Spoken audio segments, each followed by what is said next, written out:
তুমি আমাকে যে পথ দেখাবে মা, আমি সেই পথেই চলতে রাজি। শুধু তোমার কৃপা আমার উপর বজায় রেখো। তুমি আমার সাথে না থাকলে আমি কিচ্ছু করতে পারবো না মা,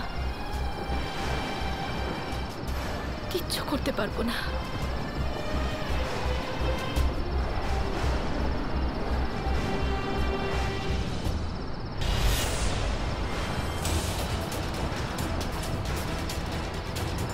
সন্তোষী,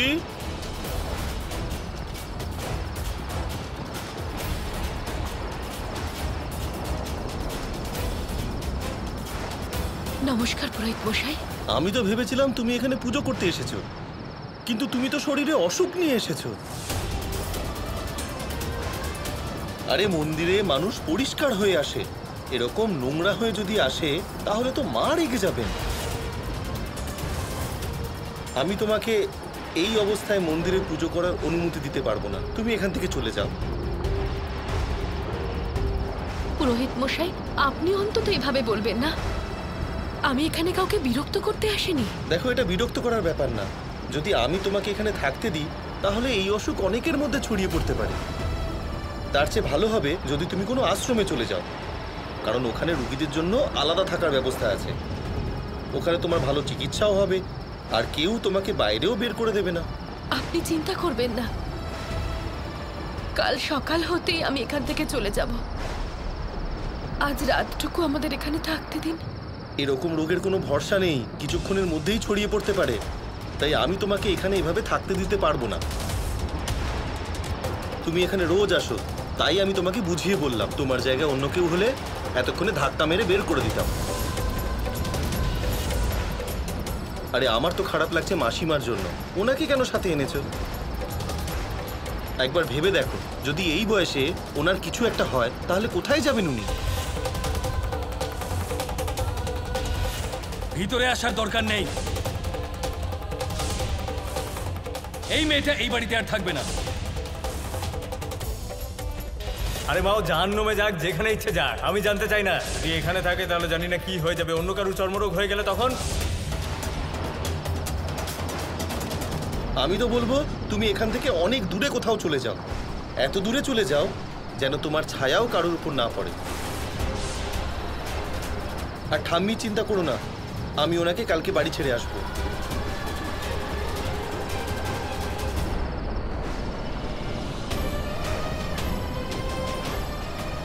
এই যদি তোমার ইচ্ছে হয়ে থাকে মা, তাহলে আমি এখানে থাকবো না। আপনি ঠিকই বলেছেন পুরোহিত মশাই, আমার এখানে থাকাটা ঠিক না।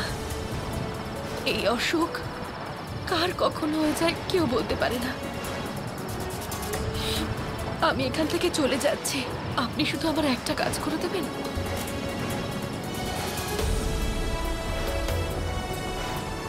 আমার ঠাম্মিকে একটু বাড়িতে পৌঁছে দেবেন, আর ওনাকে বলবেন যে আমি এখান থেকে নিজের ইচ্ছেই গেছি, আমাকে কেউ বের করে দেয়নি।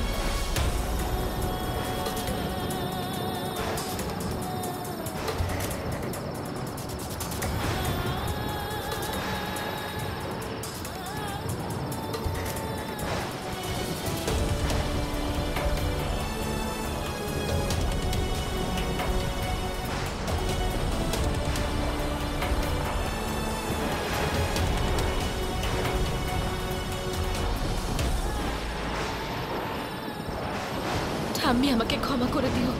তোমার কিছু হয়ে গেলে আমি নিজেকে ক্ষমা করতে পারবো না।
থেকে বড় দুর্দশা একজন ভক্তের আর কি হতে পারে যে তাকে তারই আরাধ্যের মন্দির থেকে ধাক্কা মেরে বের করে দেওয়া হলো। এবার তুমি দেখো সন্তোষী, তোমার এবার এমন দুর্দশা হবে যে তুমি এরকমই ঘুরে ঘুরে বেড়াবে। এইবার তোমার এমন দুর্দশা হবে যে না তো তুমি মরতে পারবে আর না বাঁচার ইচ্ছা থাকবে। এবার তোমার জীবনের প্রত্যেকটা মুহূর্ত মৃত্যুর থেকেও বেশি কষ্টদায়ক হবে।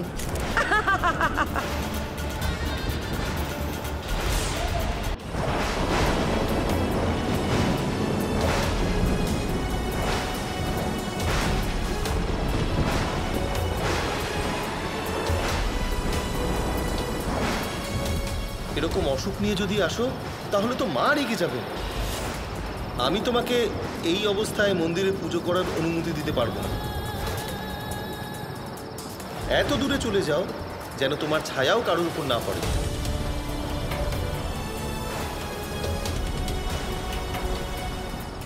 কোথায় যাই আমি মা? কার কাছে যাই? শ্বশুর বাড়ির লোকরা শ্বশুর বাড়ি থেকে বের করে দিল, বাড়ির লোকেরা বাড়ি থেকে তাড়িয়ে দিল, আর পুরোহিত মশাই মন্দির থেকে। তুমি আমায় তোমার মন থেকে আবার বের করে দাওনি তো মা?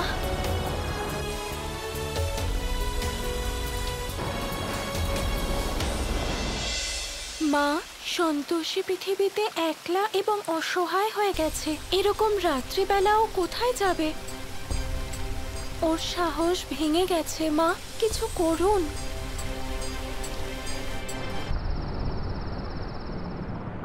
এটা তো সবে শুরু দেবী সন্তোষীর ভক্ত। ধীরে ধীরে এই রোগ তোমাকে এত কষ্ট দেবে যে তুমি অসহায় হয়ে পড়বে। আর এরকমও হতে পারে যে তোমার মানসিক স্থিতি স্বাভাবিক রইলই না।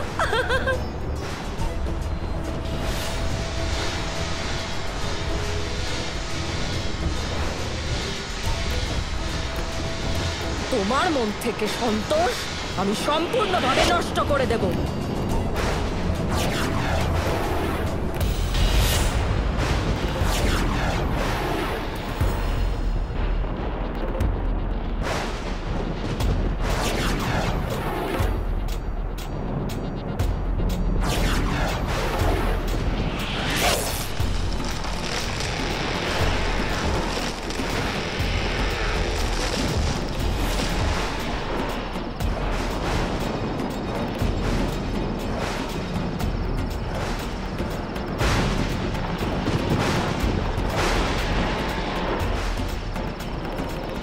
হে মা, তোমাকে অনেক অনেক ধন্যবাদ আমাকে রক্ষা করার জন্য।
দেবী সন্তোষী, এটা আপনি ঠিক করলেন না, একেবারেই ঠিক করলেন না।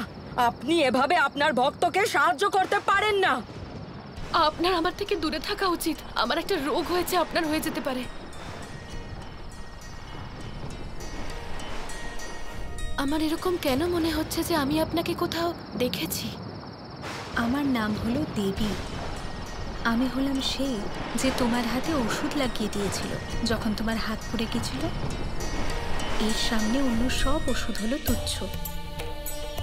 হাতটা দাও, একটু লাগিয়ে দিই।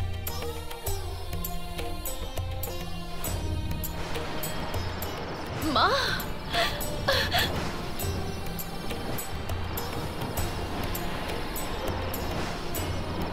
কি হলো? মা, আপনার আমার থেকে দূরে থাকা উচিত। যদি আমার জন্য আপনার কিছু হয়ে যায় তাহলে আমি নিজেকে ক্ষমা করতে পারবো না। আমি আর কাউকে স্পর্শ করতে পারবো না। আমার এখন একাই থাকা উচিত। আমি আসি। চলে যেও, কিন্তু তুমি কি আমাকে সাহায্য করবে না?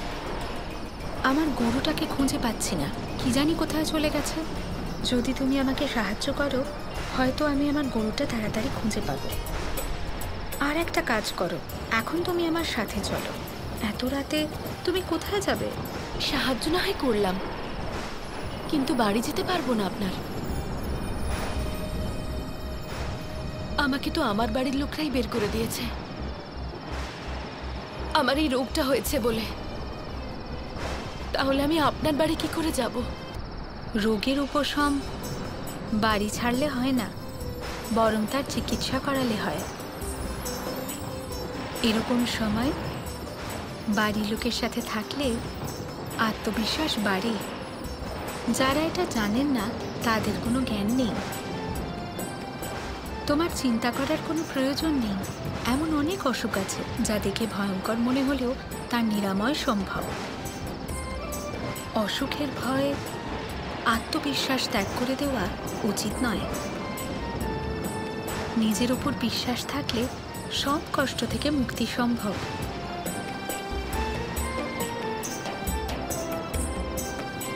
এই মুহূর্তে আমি তোমার সাথে আছি, তাই নিজেকে একা মনে করো না। তুমি আমার সাথে চলো, আমি তোমার চিকিৎসা করাবো।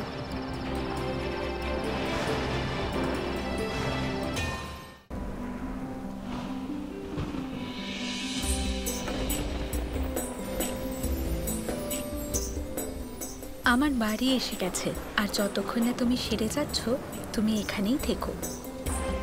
কিন্তু আপনি তো আপনার গরুটা খুঁজতে বেরিয়েছিলেন, তাই না? আগে আমরা ওকে খুঁজে আনি।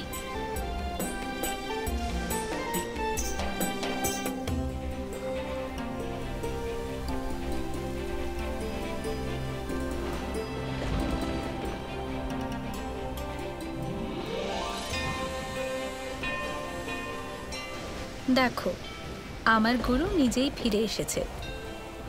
ওকে খুঁজতে গিয়ে হয়তো তোমার সাথে দেখা হওয়া লেখা ছিল।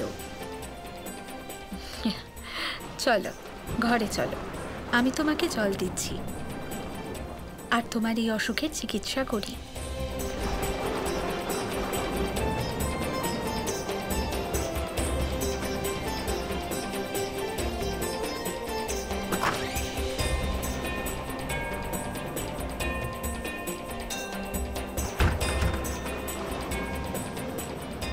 এসো, জিনিসপত্র ওখানে রেখে দাও আর আরাম করে এখানে বসো। আমার বাড়িটা দেখতে ছোট হতে পারে, কিন্তু এখানে জায়গার কোনো অভাব নেই।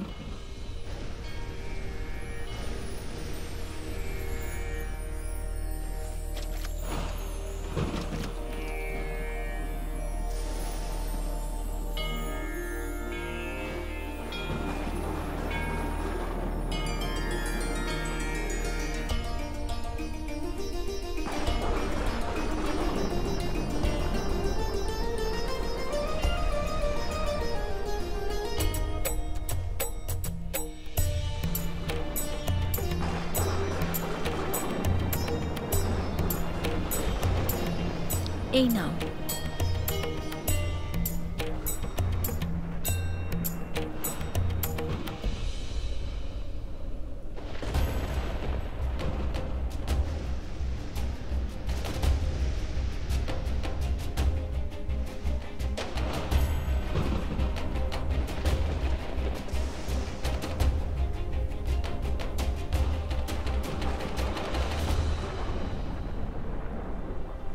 কি হলো দেখাও আমাকে।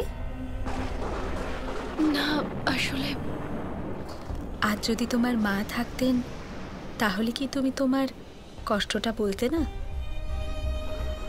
আমাকে নিজের মা ভাবো। দেখি তোমার হাতটা।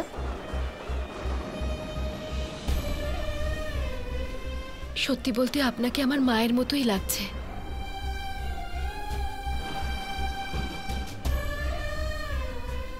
জানি না হঠাৎ করে আমার এরকম কি করে হলো।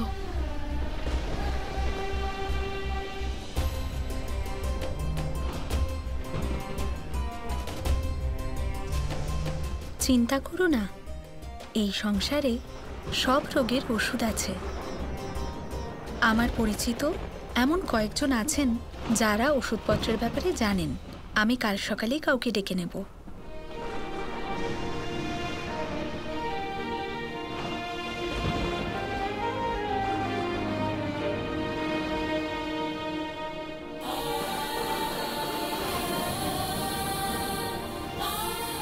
এই নাও, একটু ক্ষীর খাও। একদম ইচ্ছে করছে না। দুধের জিনিস খেলে শক্তি পাওয়া যায়। দেখো, যদি তুমি এই ক্ষীর না খাও তাহলে আমার খুব খারাপ লাগবে। তাছাড়া আমাকে মা বলেছ না তুমি, তাহলে আমি যা বলবো তোমাকে শুনতে হবে। কারণ আমি চাই যে তুমি তাড়াতাড়ি ঠিক হয়ে যাও। একটু ক্ষীর খেয়ে নাও।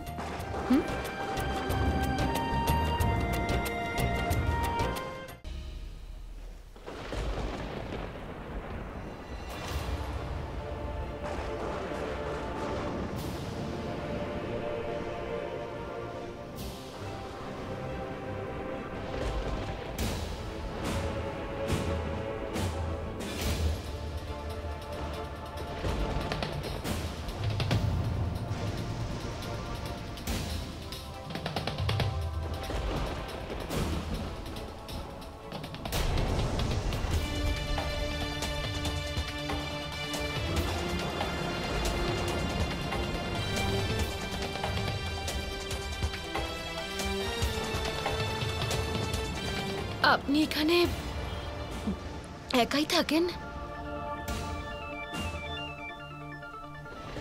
এটা কোনো গুরুতর ব্যাপার বলে মনে হচ্ছে। আমাকে তাড়াতাড়ি কিছু একটা করতে হবে।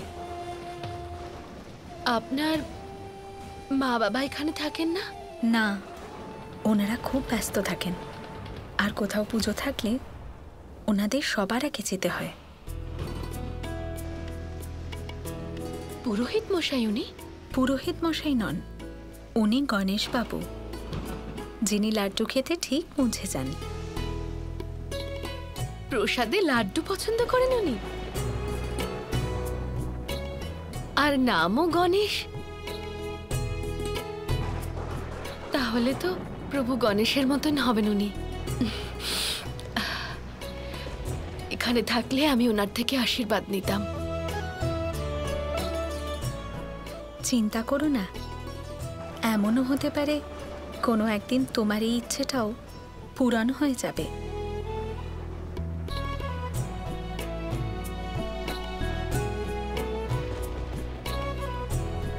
এবার তুমি শুয়ে পড়ো, অনেক রাত হয়েছে।